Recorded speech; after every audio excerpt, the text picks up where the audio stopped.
মামলা করেছি ওর হাত থেকে বাঁচার জন্য, ওর অত্যাচারের হাত থেকে বাঁচার জন্য, কিন্তু আমি তারপরেও অত্যাচারিত হচ্ছি। আমি আসলে বাঁচতে চাই, আমাকে আসলে বাঁচতে দেন। আমি এই ট্র্যাপ থেকে বাঁচতে চাই।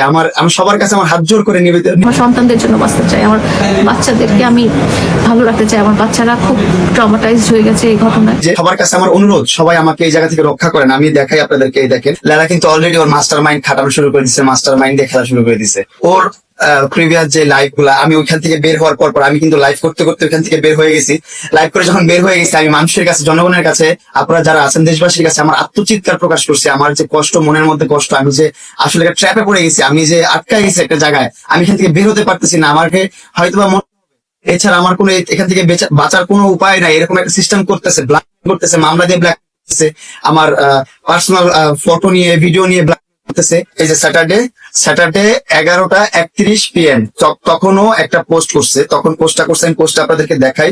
পোস্টটা করে সাথে সাথে ও কিন্তু এই যে ওদের যে প্রেসের গ্রুপটা আছে, এই গ্রুপের মধ্যে এটা দিয়েছে ভাইরাল করার জন্য, সবাই যেন ভাইরাল করে। ও যে কোনো ভিডিও, যে কোনো কিছু সবকিছু দিয়ে থাকে ভাইরাল করার জন্য। এখানে দেখেন ওর হাতে কোনো ব্যান্ডেজ নাই, কোনো প্রকার ব্যান্ডেজ নাই। ও যে ফাঁকটা তৈরি করছে আমার জন্য, আমি এখান থেকে বাঁচতে পারবো না আমি আপনারা যদি সাহায্য না করেন, হেল্প না করেন।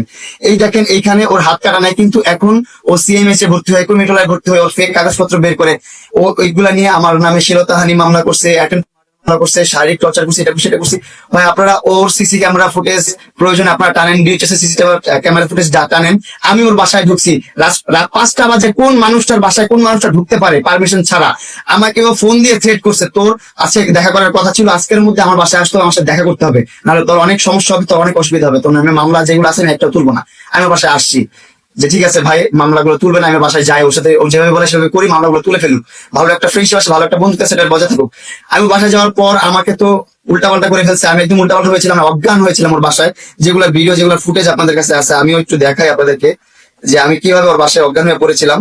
ওর বাসায় আমি অজ্ঞান হয়ে পড়ে আছি, এগুলা ও শেয়ার করছে, ও ভিডিও করে শেয়ার করছে, তারপর ও স্ক্রিনশট নিয়ে শেয়ার করছে। আমি দেখাই আপনাকে, আরো আমি ভিডিওটা দেখাই, যে ভিডিওটা এই দেখেন, ও যে মিডিয়া প্রেসের গ্রুপে ও সকল প্রকার ছবি ভিডিও আপলোড করছে, এটার প্রুফ এটা। এই যে স্ক্রিনশট, এই যে ওই যে ওর স্ক্রিন রেকর্ড দেখেন, ও গ্রুপে পাঠাইছে, সেন্ড করে বলতেছে ও আমার বাসাতেই ঘুমাচ্ছে। এই যে ও লেখছে ও আমার বাসাতে ঘুমাচ্ছে। আমি তাহলে কিভাবে জোর করে ওর বাসায় গেলাম আপনারা বলেন? আপনাকে বললাম না, আমি কি করবো, আমার মাথায় ঢুকতেছে না ভাই, আমার মাথায় একভাবে ঢুকতেছে না। আমি কিভাবে আপনাদেরকে বুঝাবো, আমি বুঝাতে পারতেছি না। আমি যে কথা বলবো, আমার সেন্সেও কোনো কিছু কাজ করতেছে না। আমি আপনাদের, কে বলতেছে আমাকে মুক্তি দাও, কে বলতেছে আমাকে বাঁচতে দাও। দুজনই বলতেছে যে আমাকে মুক্তি দাও, বাঁচতে দাও। ভাই দুজনই যেহেতু ঠিক আছে, মুক্তি চাচ্ছে, তাহলে এখানে প্রবলেমটা কোথায়?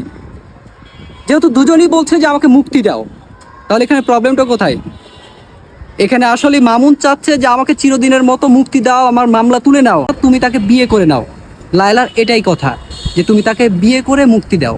ভাই আপনারা বলুন এখন আসলে তাদেরকে কিভাবে মুক্তি দেওয়া যায়? ধন্যবাদ।